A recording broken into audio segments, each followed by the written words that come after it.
Well, good evening, everyone. Welcome along to tonight's Real Estate Investor Subdivision webinar, how to find two existing lots on one title and off-market subdivision opportunities.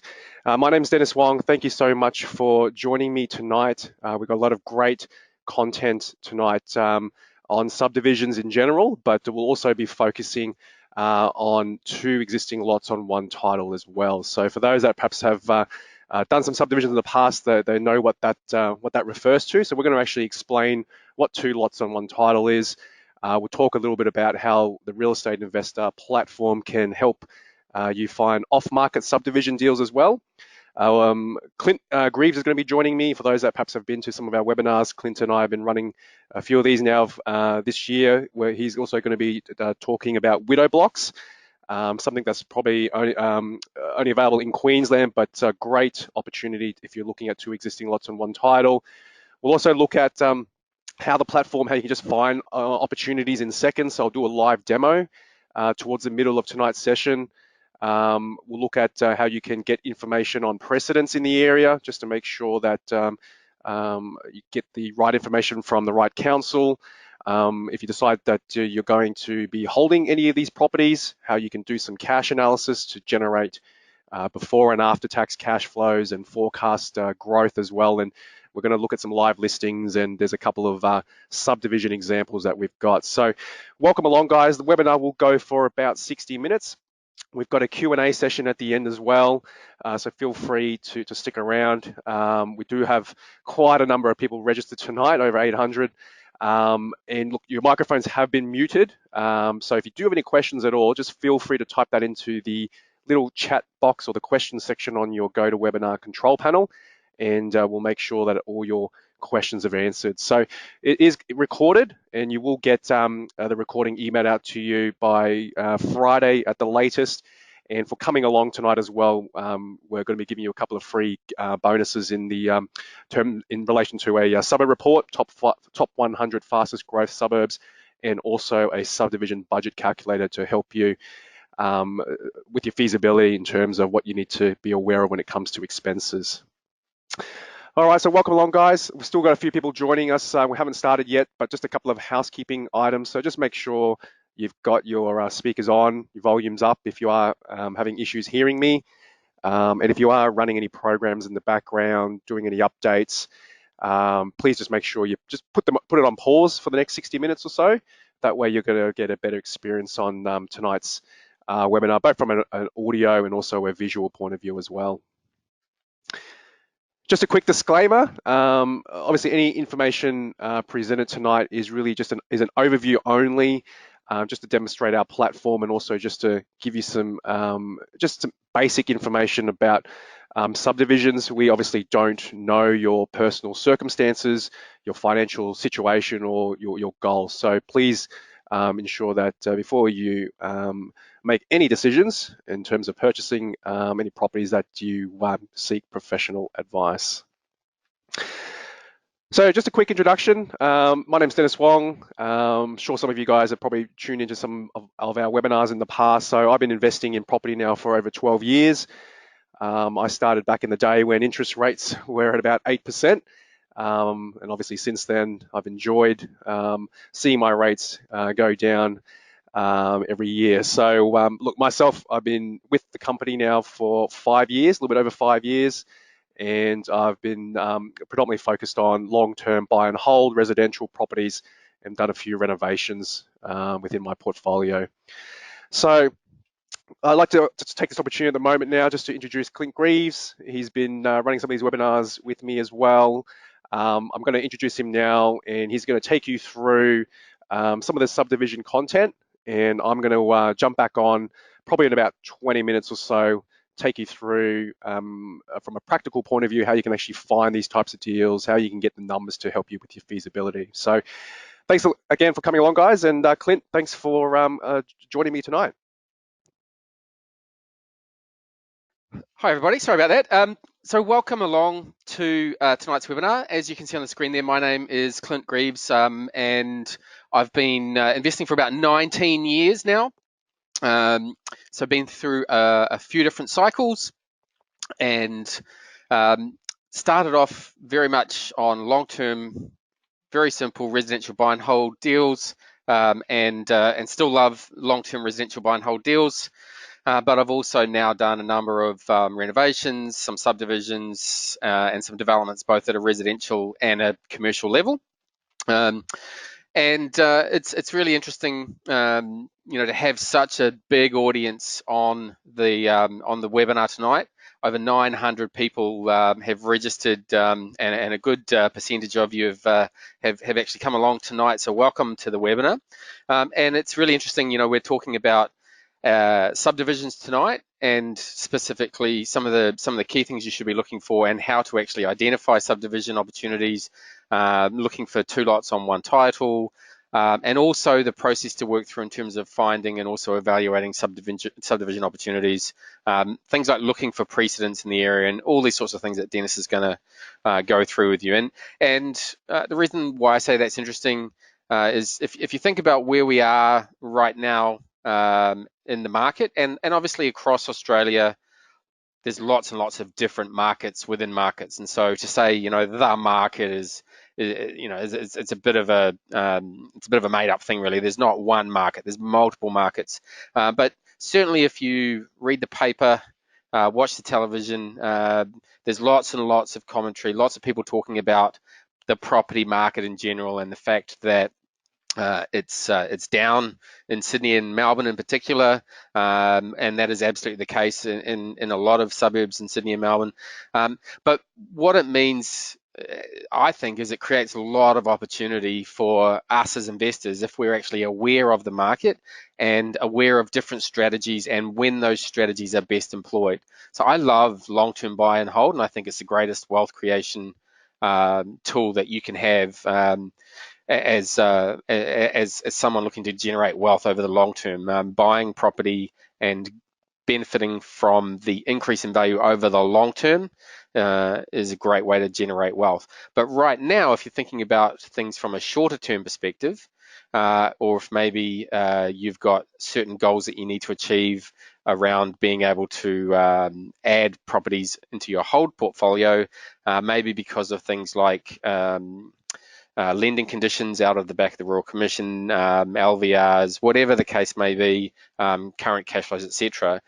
Opportunities where you can actually force equity or manufacture equity are increasingly important. And so in this type of market, if you're looking at what you can achieve in the next 1, 2, 3 years, a longer term buy and hold strategy is not necessarily going to generate the returns for you in the next 1, 2, 3 years. Over the long term, absolutely. But in the shorter term, some of these manufactured growth strategies like subdivisions, renovations are, I think, going to be increasingly popular. And that's testimony to the number of people that we've got on the webinar this evening. So welcome to you all. In terms of what Real Estate Investor does, for those of you that may not have been to one of our webinars before, basically we provide a whole suite of tools and resources and information like tonight's webinar to help you as an investor to both build and also to manage your portfolio. And we've been doing this for about a dozen years now, maybe a little bit longer actually. We're listed on the ASX. We're a small but publicly listed company on the ASX, and our chairman is the former CEO of the REA Group, or realestate.com.au, Simon Baker. We've got about 300,000 members, a little over 300,000 members across predominantly Australia, and also a few over in New Zealand. And everything that we do and that we look to help you as our members, whether you're a free member or you pay for some of the more advanced tools and the platform that Dennis will show you this evening, it's about a strategic and a data-driven approach to investing, using the suite of tools that we've created and the data that we've collated over the course of the last 12 or 13 years. So there's a lot of stuff that we do ourselves, but also a lot that our partnerships bring to the table for you as one of our members. And we partner with all of the people that you can see on the screen there to get a lot of property data and analytics and calculators and content to help you in your investing journey. Okay, so as we mentioned, we've got lots of people on tonight, and we've just got a couple of polls that we want to run that are literally going to take 2 minutes. There's literally two of them, just to get a bit of a feel for where everyone's at, and we'll share these overall results with everyone. So please just take a second to click whichever one of the options that best describes you as. So the first of our two polls is, we're just interested in understanding, when are you planning to purchase your next property? And you may not know exactly, or you may have a feeling. There's no right or wrong answers here. But if you're looking right now, and that's part of the reason why you've come to the webinar, then obviously 0 to 3 months. If it's something that's in the very short horizon, short to medium horizon, then it might be in the next 3 to 6 months. If it's part of your plan for this year, obviously 6 to 12. If you're not sure, then that's absolutely fine. No immediate plans is a perfectly fine answer as well. So we've had about, what have we had, Dennis? We've had percentage-wise 63% of you voted. So if the other 30% of you, 35% of you want to vote, that would be great. We'll close that down in just about 3 or 4 seconds, and we'll share the results with you. And then I will launch another poll. Okay, so let's wrap that one. Let's share the results. Okay, so about 17% of you are looking to invest right now, and another 25% pretty much right now in the next 6 months, and 30 odd percent in the next 6 to 12 months. So that's nearly 70%, nearly 7 out of 10, just under 7 out of 10 of us are planning to invest this year, basically. And I always find this fascinating. We had 900 people plus register for tonight's webinar, and 70% of people on the webinar are looking to invest in the next 12 months. And yet, if you picked up the Sydney Morning Herald or the Age or goodness, if you really want some interesting news, the AFR, you'd think that 2% of people were going to buy property in the next 12 months. So I think it's always interesting to actually ask people and get their answers and look at the facts rather than what a journalist might perhaps write. Okay, so given that lots of us are looking at investing in the near horizon, the second question is, if you think about how confident you are from an investing perspective, on a level of 1 to 5, 1 being very low and 5 being very high in confidence, where does everyone sit? And this will also just help us get a bit of a feel for the audience tonight, and it will help us to tailor some of the content as we go along, and make sure that we cover things off so that we give everyone an equal footing in terms of the content tonight. So I know the what do you call it? The inclination is usually just to go for the number in the middle, and that's fine. But just pick a number between 1 and 5 that represents your level of confidence from an investing perspective. And again, I think we've had 60 odd percent of people vote nice and quickly. If the other 35 of you want to drop in a number, and we will close that in about 4 or 5 seconds, and we'll share that one with you as well. Okay. So no surprise that most of us do sit in the middle, but 7% of us are not at all confident, and 7% of us are extremely confident. It looks a lot like a normal distribution curve, but a lot of us in that 3 to 4 space. So, and that's interesting given that we're talking about subdividing tonight.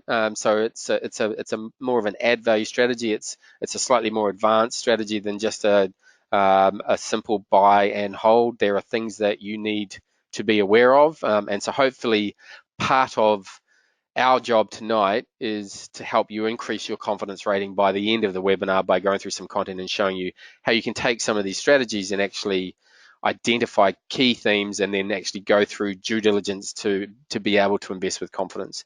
And if I think about subdividing as a strategy, it's a great strategy. It's a leveraged strategy. It's a value creation strategy, but it also, because it has the potential for great returns, it also has some greater risk. And as someone looking to do a subdivision, one of the key things that you want to do is to be able to mitigate risk. And in terms of all of the information that you get and research that you do, yes, it's about identifying all the key things you need to do a deal, but it's also about understanding what some of the key risks are and how you can mitigate those. Okay, so Dennis has got some fantastic live demos that he's going to step you through identifying exactly how to identify two-lot opportunities. So I'm just going to, if you like, set a bit of a baseline for everyone in terms of why I would subdivide, some key themes, some things, some mistakes people make, and as Dennis mentioned, we'll also talk about some different types of subdivisions and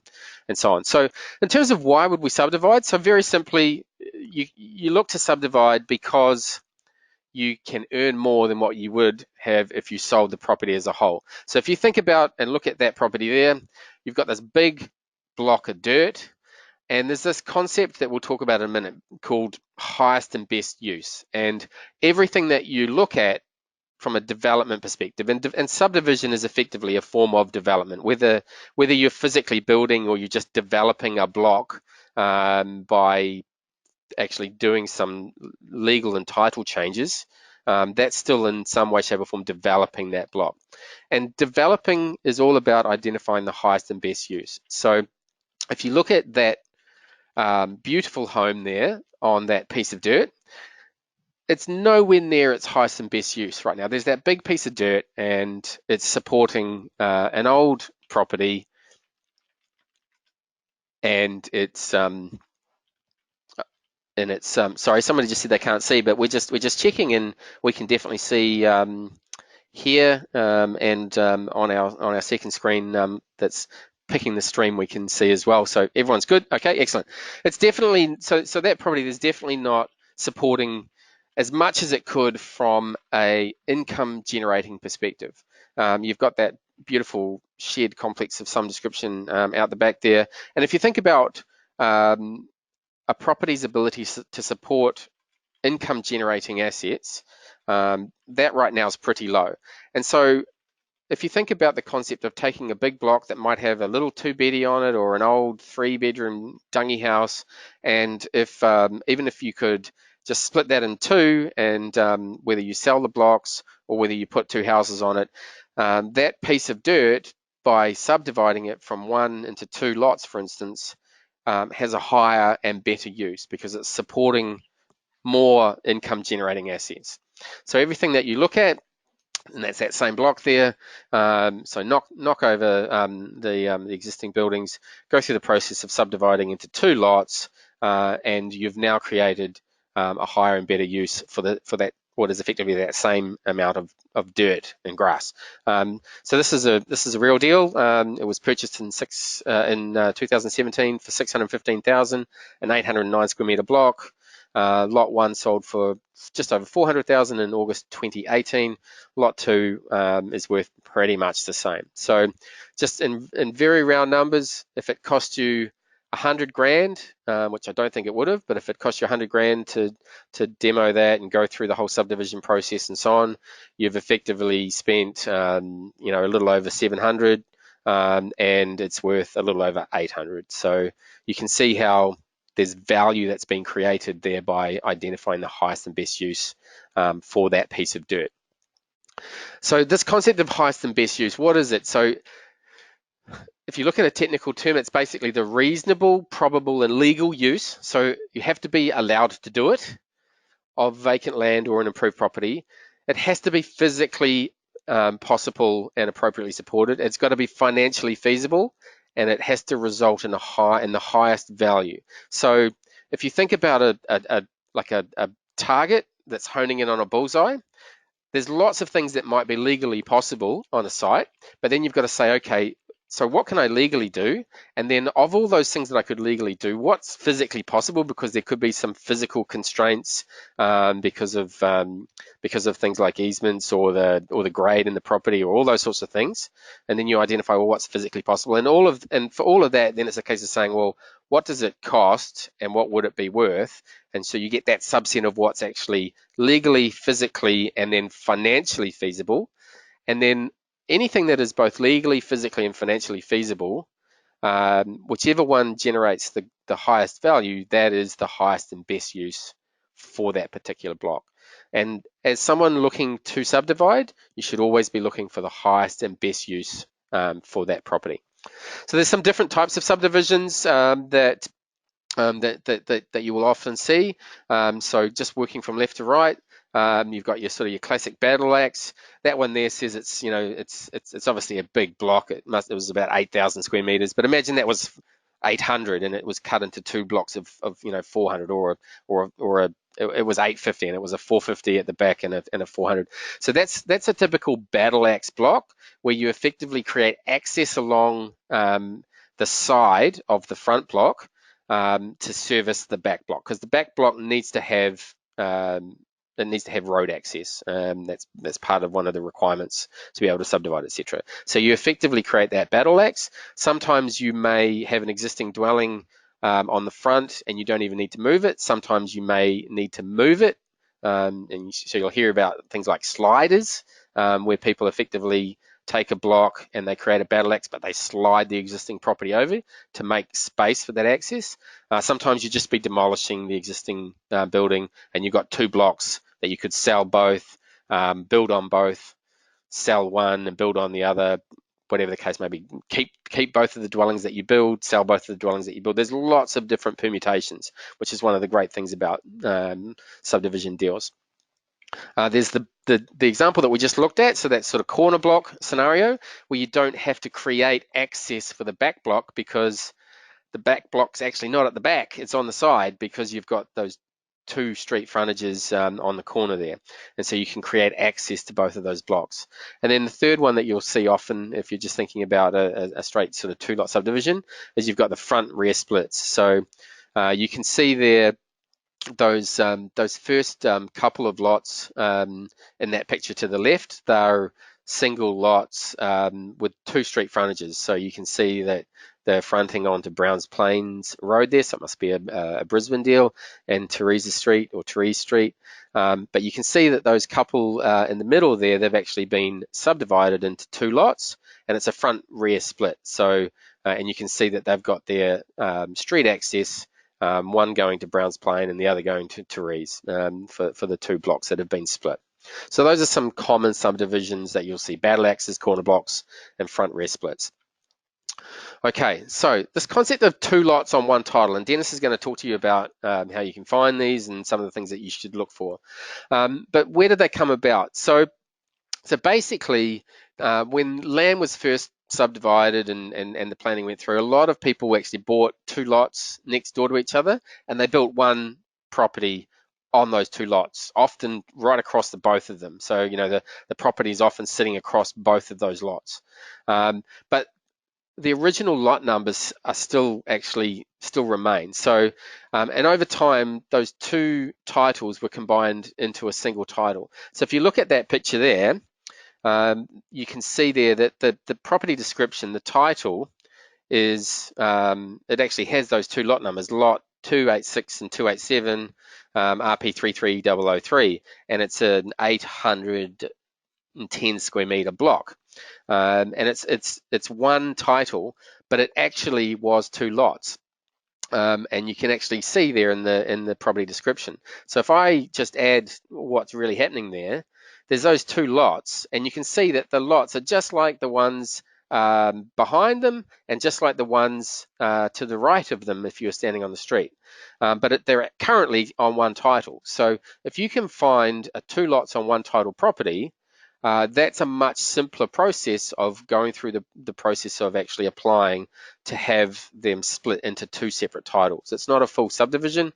It's a process of working through and requesting for the titles to be separated. That one there that you can see is actually an example of a property built over three lots. And you can see the property immediately to its right is built over two lots, but the properties behind them look like they've been built on single lots. So that's an example where you could potentially buy that property and actually apply to have the title separated into the initial three lots that existed for that property. So it's much, much cheaper and much, much quicker and easier than a full subdivision, which is why it's quite an attractive proposition if you can find these two lot or multi-lot on one title properties. So here's a real live example of a two lot on one title property. It's a lot like this property here, where the house, it's an 810 square meter block. and the house has been built smack bang in the middle of it. So it's just like that. If you look at it, it's an 810 square metre block. It was bought for 525,000. It's in Manly in Queensland. Median land price for lots between 400 and 410 square metres was about 455,000. So it's interesting, isn't it? The bare block values were 455 per side in terms of a median land price.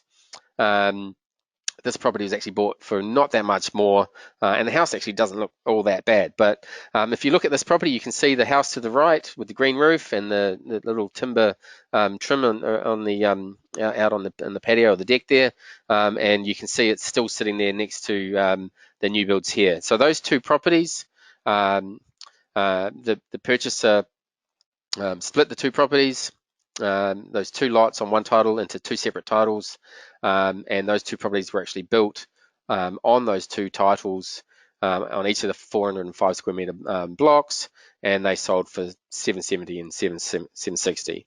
If you look at what those numbers are, and the end values are real, some of the cost values are estimates, but it'll give you an idea. So the purchase price was 525. You've got some additional acquisition costs there in terms of stamp duties and acquisition costs and so on.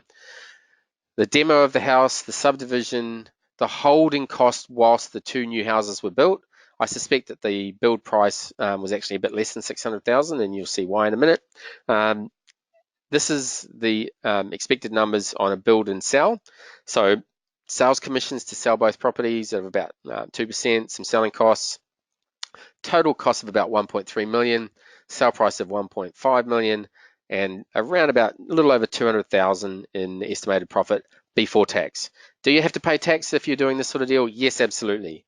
Is there any way that you can avoid it? No, not legally. Is that okay? Yes, paying tax is fine. If you're making profits, tax is just part of business. So don't think, oh my goodness, I can't do this because I'd have to pay tax, etc.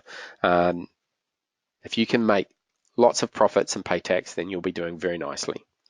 What would the numbers look like if you just done the blocks? So same purchase price, same demo cost, same subdivision cost, etc. Holding costs less because you don't have to hold them whilst you're doing your build and so on. Revalue of the two lots at 420 each, which is pretty much the lowest comparable sale price for a block in the area. Still comes out at 840. Estimated equity of around 214,000. Some selling costs for the blocks, etc. Profit of about 187. So slightly less, but actually not that much less. And if you looked at those two scenarios, you wouldn't do the house build if the build was going to cost 600 grand to build the houses. You'd need to get it down and get your profit up. Otherwise, it wouldn't be worth it. The extra cost versus the extra profit, it wouldn't make sense. And that's one of the great things I mentioned from a subdivision perspective. There's multiple outcomes. You can buy demo and create two blocks and sell them. You can buy not demo and just sell off the block at the back and reno the house at the front and keep it, or sell it. You could build two, sell one, keep one. You have multiple options depending on doing these calculations and working out what's going to give you the best return, and also depending on how much capital you've got and all of those sorts of things. So it's a really, really great strategy with multiple options that you can look at. Okay, we want to talk about widow blocks, and I'm going to do this pretty quickly and then pass over to Dennis. So widow blocks. So these exist through Brisbane from the historical relic of World War I, where you have these two lots on one title. So we've just talked about that. And that's actually, there's lots of those, but these are a bit different because rather than your normal two lots sitting side by side and on one title down the middle, they actually have a rectangular lot separation, which makes them, frankly, pretty bloody useless because we talked about access to the back. So if you have a rectangular lot like that, like you can see on the screen there, the rear allotment doesn't have any street frontage. So it's got no access, and so it's basically useless. So the question is, why would you do that? So I'll tell you what, we've got a big audience on. If you know the answer, and first person to give me the answer by typing it into the chat or the question, I'll give you 2 months free membership. if anyone can type it in. Lisa said to give access. No. Richard said for profit. Definitely not. It pretty much made them useless. Okay, we've got a winner, and the winner's name is Win. So stop typing, people, because we've got a winner. So Win has said the husband went to war and didn't want the wife to sell. And that is absolutely correct. So they were created back when the World War I soldiers were going to war, and they split their blocks diagonally, and they transferred the rear block into their wife's name and kept the front block in their name. And it basically meant that their wife could not sell the house whilst they were away because their wife owned a useless block, basically. And so there's blocks like that that still exist. Obviously, they're on one title and they're perfectly fine. There's one house on it. But in terms of an opportunity, these widow blocks can basically have a boundary adjustment done to take that diagonal line, and your planner and your lawyer can do this, and it's cheaper than a full subdivision, where you basically return it from that diagonal useless split to a perfectly normal useful split, and then you've got two blocks that you could develop just as we saw in the last example. So that's what a widow block is, if you ever hear people talking about a widow block. And I think it's hilarious that our winner is actually named Win. So well done, Win. We'll organise your 2 months free membership as part of tonight. And thanks to everyone else so we had a few close ones. We had for death and divorce, which is unfortunately that was the reality of it for a lot of them, but it was to prevent their wives from selling. Okay, so a couple of mistakes that people make and things to avoid before we get into the really exciting stuff, searching for deals and showing you just how easy it is to find some of these opportunities. Look for precedents and do your research, which is absolutely critical for these add value strategies. So the number one thing that I see all the time is people being overly optimistic. It's in anyone's nature to say, okay, well, if you're doing your feasos and you're saying, well, if I could do it, for this cost, which is actually a bit less than it's really going to cost, and if I could sell it for this, which is actually a bit more than I can really sell it for, and if I could do it over this time frame, which is actually a little bit less than it's really going to take, and all of a sudden you create a very optimistic feaso, and when those things don't work, then your profit margin starts to evaporate. Like everything with real estate, location is still key. The demographics, understanding highest and best use, and planning are critical. So not getting your planning right can really erode the profits that you can make from a subdivision deal.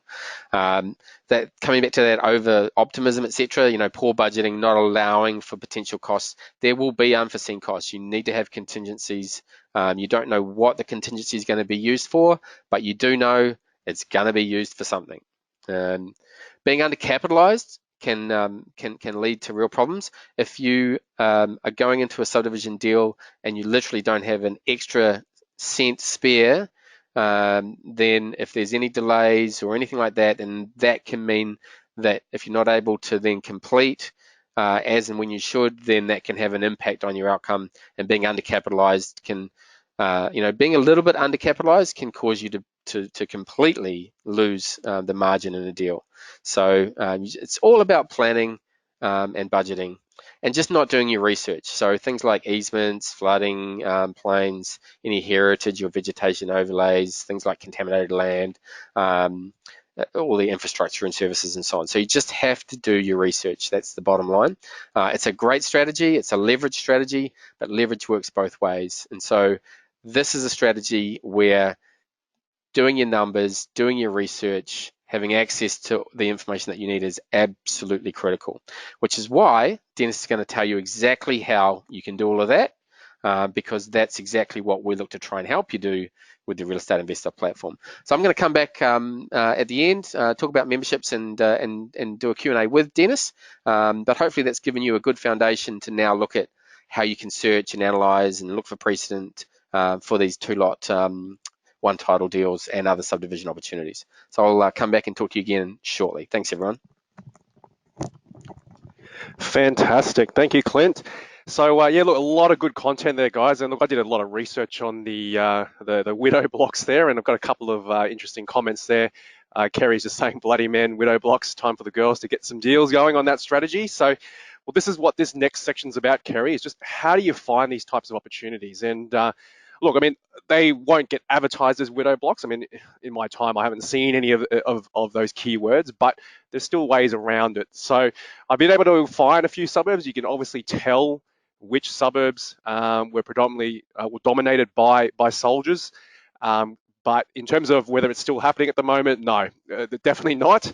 Blocks are no longer being split as widow blocks anymore. I mean, really these days, it's very rare to get a new block at the 800 square meter mark.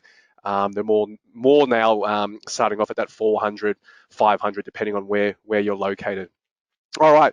So how do you go about realistically finding these deals? How do you actually save time, not having to spend hours and hours trawling through Domain, trawling through realestate.com, trying to find these types of sites, whether it is two lots on one titles or just corner block subdivisions? How do you go about that?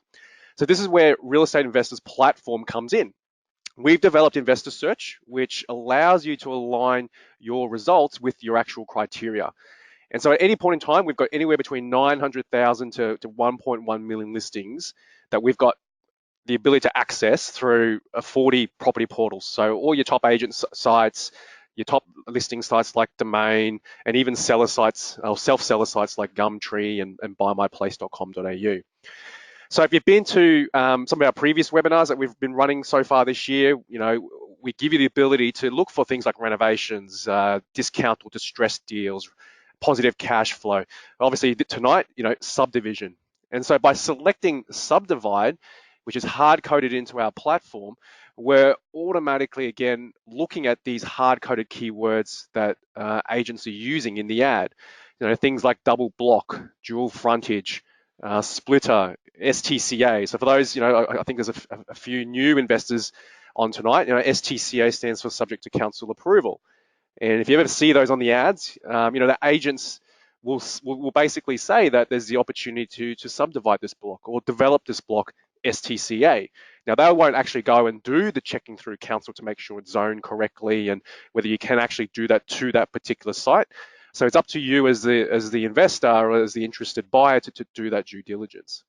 So we hard code all those keywords. We look at any ad. You can customize it. If you're only looking at corner blocks that you want to subdivide, you can do that. And I'm going to show you when I do the live demo in a couple of minutes' time.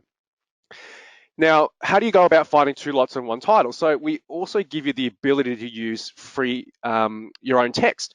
So, if you were on our renovation webinar a couple of weeks ago, one keyword that I've been able to pick up that some agents use was the keywords ugly duckling.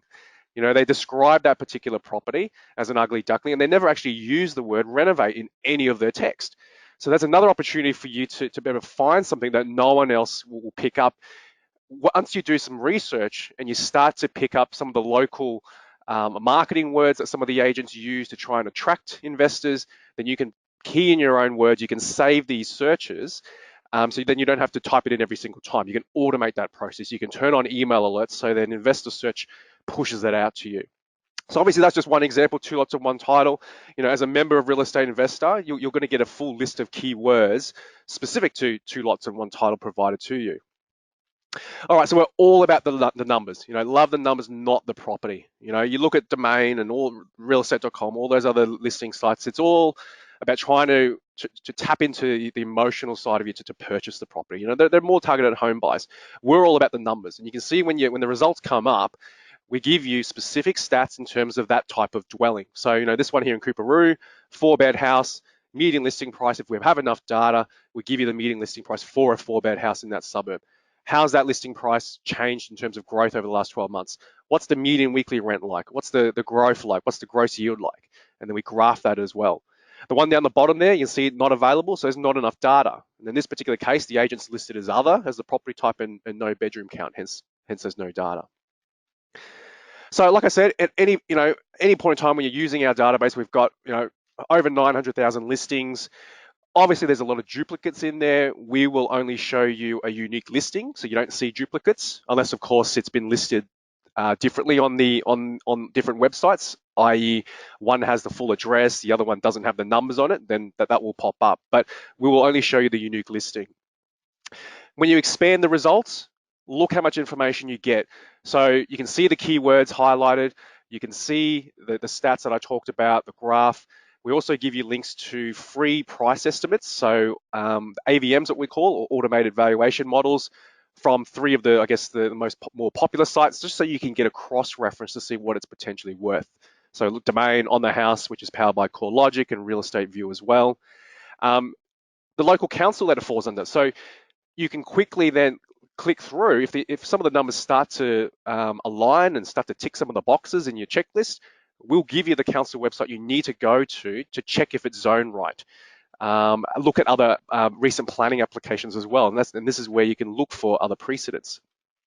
And also suburb stats. So depending on your strategy, if you're looking at holding, then things like vacancy rates, average days on market if you're looking at selling, that will give you an idea in terms of what sort of holding costs you might expect in terms of how long it will take you to move or to sell the property. So here's the planning alert. So we link through, you put the address of the property in, and this is a third-party site, but you can then quickly see other subdivisions that perhaps have been lodged. So this is as recent as 4 days ago. And again, depending on the council, it will vary, but it's usually pretty up to date. And then you can click through to some of the property that popped up, and you can get a lot of information in terms of the actual development application, how long it's taken as well. Now, obviously, this being a more recent one, this was actually created on the 15th of March. You could go back maybe 6 months, have a look at any other boundary realignments, and see how long it's taken it for it to pass through council. Again, that's going to help you with estimating your holding costs. You can click through and actually access plans. So if you've got a similar site, this one, a corner block, exactly same dimensions, it will give you an idea of what's possible. If you've got a particular existing dwellings located in a particular way, you can then have a look to see, okay, what has this particular investor done to get it passed through. So that's a really good way to have a look at some precedents, just some quick ticks to see whether or not, okay, is it worth doing some further due diligence? All right, so what I'm going to do now is switch over to our live database, and I'm going to quickly show you how we can find some subdivision deals within seconds. So now again, remembering what Clint was saying, you need to do your due diligence. Just because you found a widow block doesn't mean it's going to be a good investment if it's priced too high. And this is where all the research is going to come in. All right, so I'm going to launch Investor Search. I'm going to do a couple of examples. So I'm just going to go start a little bit broad first and then narrow it down just to show you how quickly and what the results look like. So let's go start off down in Victoria. So I'm going to click on the map, click on Victoria. I'm going to, all right, I'm going to pick subdivide. And let's also put in a land size. We'll go least minimum 600 square meters, and we'll hit search. All right, so it's going to go off now, search across those 40 property portals. And depending on your internet speed, of course, usually within 10 to 15 seconds, it will then bring back a list of results. All right, so here we go, loading search results. And we've got 2,953 possible matches. So it took a little bit longer to load, but there's a lot of data that's come through. Okay, well, I'm not going to go through all those. Don't have enough time to go through in those and do the due diligence. But let's add some extra keywords. So I'm going to expand out our little toolbar here on the left-hand side. Go to more strategy options. And what I'm going to also do is I want to find something I can subdivide that's on a corner block. So what I'm going to do is just untick all these keywords, and I'm just going to focus on splitter, subdivide, different variations of subdivide, subdivision, and in the free text, I'm going to put in corner block. All right, because I want to find ads that have both keywords of subdivide or any of the variations of subdivide and corner block, and then make sure you change it to exact phrase. And if we update now, all right, loading search results.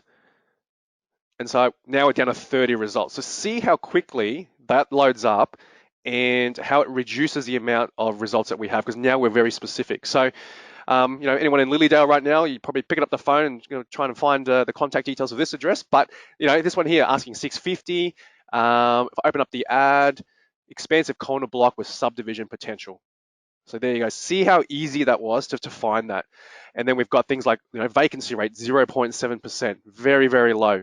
Average days on market 47. That's not just on 4-bed houses, that's across the whole area. So straight away, it tells me that there's obviously good demand there and properties are moving. But again, you need to have a look at the full history and get context on that. All right, let's go back. Let's do another one. Let's go over to the west. Let's go to WA. I'll just reset all my filters. So we'll go click on WA.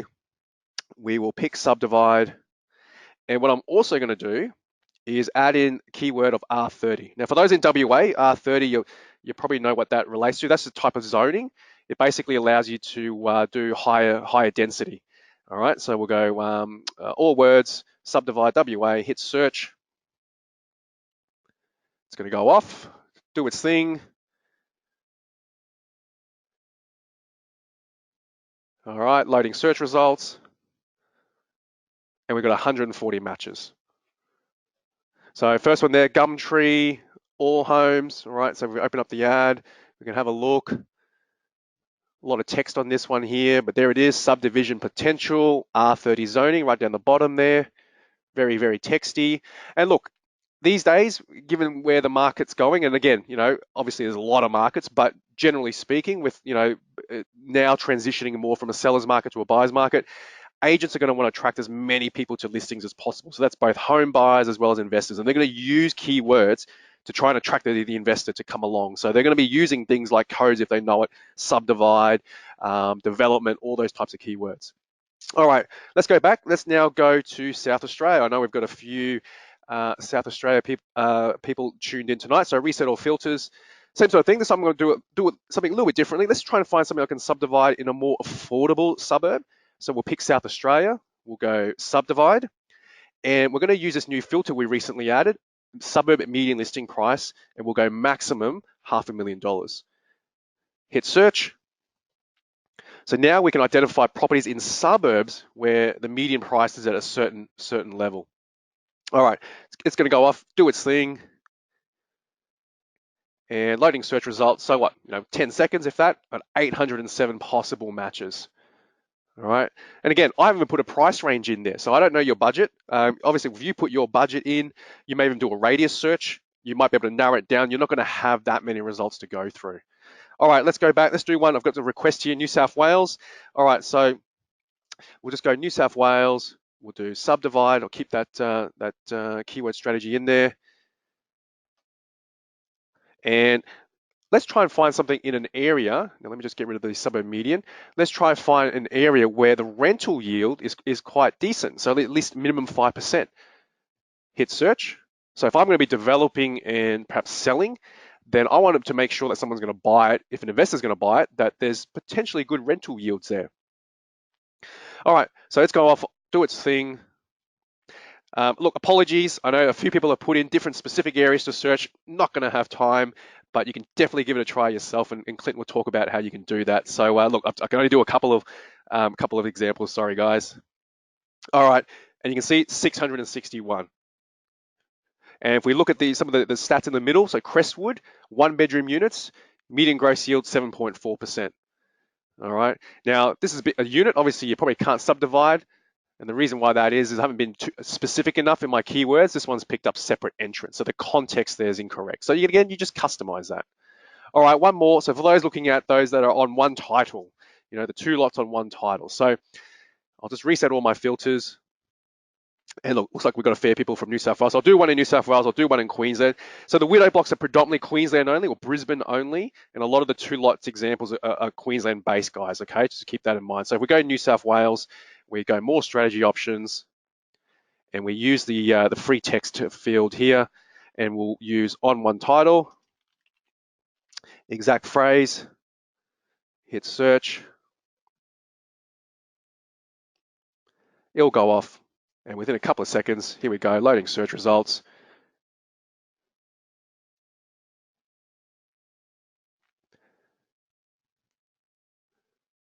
$123 matching properties. All right, that's just about going through and filtering. All right, let's go back. Let's just do Queensland, which there's predominantly more of. All right, let's wait for the screen to catch up. All right, so I won't change the keywords there. Hit search. Now there's about half a dozen keywords that I've found that agents use. So obviously, when you start utilizing the program, you'll be able to get a list of those and you can find out. And so quite quickly, 236 matches. So here's one in Springbrook. Here's one in Balimba. Open up that ad. Here we go. Development opportunity. These are on 2 lots on 1 title. There we go. So they're the keywords there. So you can see though how quickly that is. I've only been doing a 5-10 minute demo, and I've gone through a couple of different areas, and I've been able to shortlist a lot of properties. So hopefully that's giving you an idea of how quickly it is to find these types of deals. All right, so let me switch back. All right, so the next component is my value, my research. So this is an additional add-on to Real Estate Investor, and this is through our data partner Price Finder. Now, as part of our memberships, you do get a 7-day free trial. And if you do decide that you want to continue on using Price Finder, we do have an exclusively discounted rate where our members can access it at $55 a month. So the retail rate is $192.50, so you're not going to get anywhere cheaper. But essentially what My Value, My Research does is it allows you to then do the numbers and do the research, get median prices like we had in the previous slide about land sites, or whatever you're going to do. If you're going to build a 3-bed house on a now half split block, you get all those numbers. So you can put in a property, you get an estimated valuation based off comparables. You can also, depending on the state, you can get owner details. So that's going to be good if you are looking at off-market deals. You're looking at potentially contacting the owner direct. Again, every state's different. Victoria's very strict, so you're not going to be able to get owner name details. Sales history, if there's been any. Now, you're going to find a lot of these 2 lots on 1 title widow blocks have never been sold before. They've generally been, with the same family, for 20, 30, 40 years plus. If you don't like the valuation estimate's been generated, then like a valuer, you can then rank up to 6 comparables yourself. Look at the site, look at the location, proximity to amenities, services, all that sort of thing, and see if it's actually a comparable. Because one suburb can actually have multiple markets within it, especially if there's a waterfront area, perhaps there's one closer to an industrial estate than the back. They're going to have an effect on value. So you can really customize this to your subject property, and the sales estimate will update accordingly. You can do this for rentals as well. Again, all about loving the numbers. So then have a look at the area. What's it been like over the last 20 odd years, 30 years? So this, data goes back to the early 90s. To me, this particular area, there's more years of growth than there is of decline. So to me, that it suggests that there is good amenities in place and that people want to continue to live there. And every market, any area, there's always going to be a time where it's going to slow down. Interactive mapping, so some of the images you saw before that Clint was talking about, seeing if there is 2 lots, the diagonal line, you can see through the interactive map here. You can turn on different color codings, property shading, so you look at sold price, get a rough idea on recent sales in terms of what the price bracket they fall under. So again, depending on the state, you can get site values. So this is from the Valuer General. So you can see that, effective of 2017, this unimproved value of this site here, which seems to be maybe a corner block, was 440. So then you can if this was on the market, you can compare it to what the actual asking price is. Then you can run your comparables. So you can put in the specifics, put in the land size, get an itemized list of all the comparables. So you can put in, if you found an opportunity, all right, well, what's it worth now? Or what are other houses of the similar size blocks selling at between 800 to 850 square meters? And then run the same report again, but now you halve it.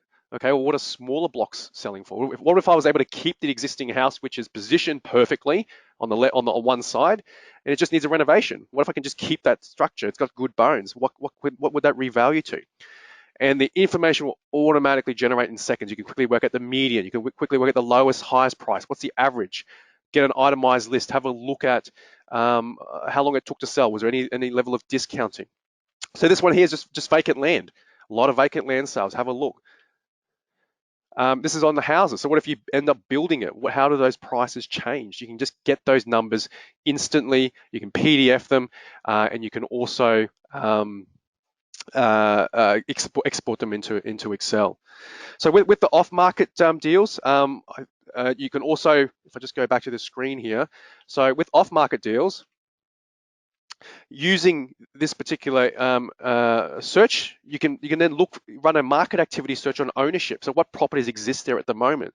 So like a real estate agent, you can then set the land size minimum. So let's just say you've identified the area, you've gone to council already, you know what the minimum size is. You can set your land size. You can also set a tenure. So only show me those properties that are at least 800 square meters or at least 600 square meters, depending on where you're based, that haven't been sold for at least 10 years. So that way you're not wasting your time trying to contact someone that just bought it, last year. That might be an owner occupier. And then the more important thing, now this is only available in Queensland, but you can set the land use. So by setting the land use, you'll then be able to see which blocks are two lots on one title, and that basically is indicated where the address actually there's two addresses that sort of show on the results list. So don't have it there, but it will show you on the results list. All right, so what happens post that? So once you do it, what are the financials like? So this is then when, all right, what if I'm going to hold a property? What do the numbers look like? And so this is where you can put in all the information and generate a quick 10-year forecast to see what the value will look like.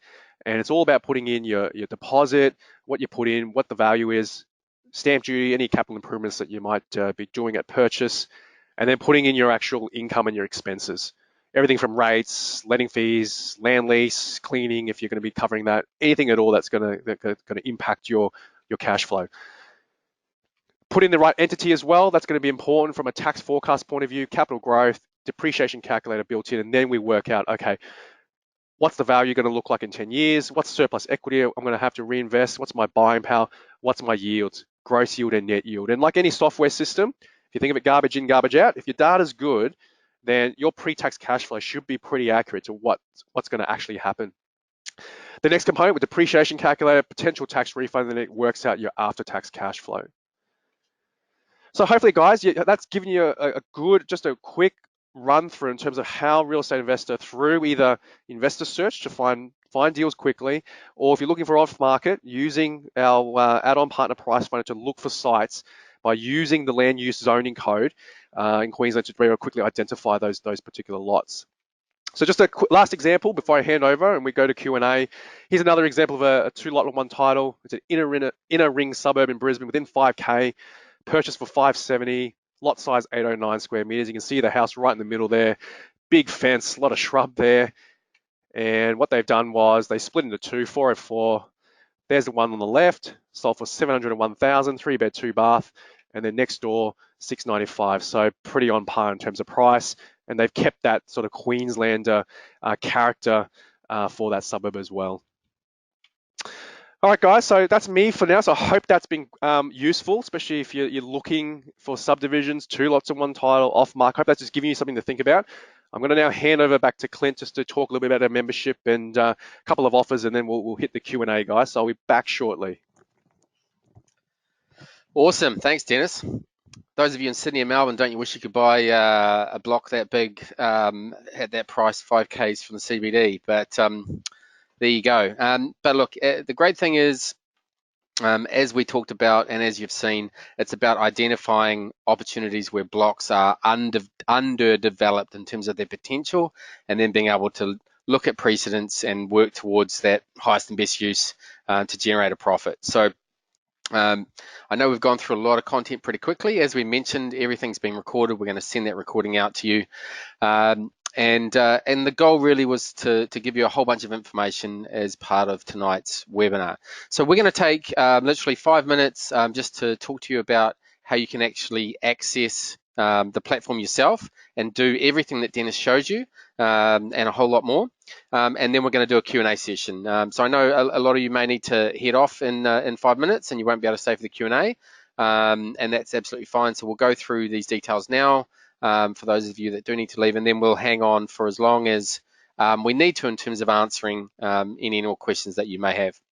Okay, so basically, if you like what you've seen and you want to access the tools and the data and the information that Dennis has given you a quick demo for, and really to use the most advanced property investment platform in the country. And as I touched on, it's about helping you to do all your research and analysis, but as much as helping you to do great deals, it's about making sure that you avoid doing bad deals. And lots of our existing members say it's like an insurance policy to avoid doing bad deals, because doing bad deals can hold you back for a long time. So if you can manage the downside, then the upside will take care of itself. Okay, so in terms of our the membership, it's called a pro membership that you can subscribe to, and it includes everything that Dennis has shown you. It's not like a cut down version, or you get so many searches, or a particular area. With Investor Search, you can search right across the country. You could use it and do one search a month. You could do 100 searches a day. The cost is the same. It gives you access to that platform. So the Investor Search and Development Search. Dennis touched on My Value and My Research, which is powered by our partner Price Finder. So they sell that platform for $192.50. When you sign up to our membership, you get an initial 7-day membership access to that platform, and then you can decide if you want to. You can add it for $55 a month, so it's significantly discounted for our members as part of the service that we provide. All of the analysis and tracking tools are included, as well as the zero non-GST cash books, so that you can actually track and manage your actuals to compare against your forecasts. In terms of what you get with your membership, it's also about all of the support and information that you get that sits around that to help you really make sure that you use the platform to its full potential. So there's suburb performance reports, and there's a whole lot of video tutorials and online support and on-demand email and phone support. So we do things like video tutorials and training webinars and blogs and strategy videos, and obviously webinars like tonight as well. And member training webinars and so on and so forth. I said that at the top of the webinar, I said we've been around for 12 or 13 years. So we've developed a lot of content, and we've had a lot of our partners help us to develop content. Tonight we're talking about subdivisions, but we've got a whole knowledge base with a whole lot of information and content and videos that you can tap into for all of the different investing strategies that you may be looking to employ. So basically, in terms of how it works, if you go to our website, and you can do this anytime, you could go to our website and you'll see that we've got a $99 casual month-to-month membership option. There's no lock-in contract. You can come and go as you please. And we also have a 12-month option where you can basically pay upfront $9.90, and what happens is you effectively save a couple of months. So you pay the equivalent of 10 months worth, and you get 12 months worth of access by prepaying that membership. And similarly, you can save a little bit more by doing a 2-year upfront contract. So that's the normal membership options that you see on our website any old time. So there's some savings of between 16 and 24% there. As part of the webinar tonight, we've got some better pricing on a hidden page, and we're going to give you a link that you can use to access that better pricing as a thank you for coming along to the webinar tonight. Whether you choose month to month or paying upfront for 1 or 2 years, you get the full platform that we've shown you. You get all of the support.